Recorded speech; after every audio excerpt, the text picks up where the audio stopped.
Guys, has your phone ever been permanently locked? It has happened to me. Guys, there's a solution for that.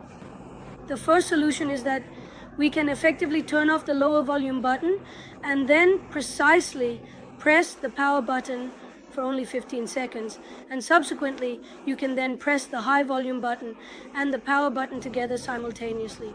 Like this for 15 seconds.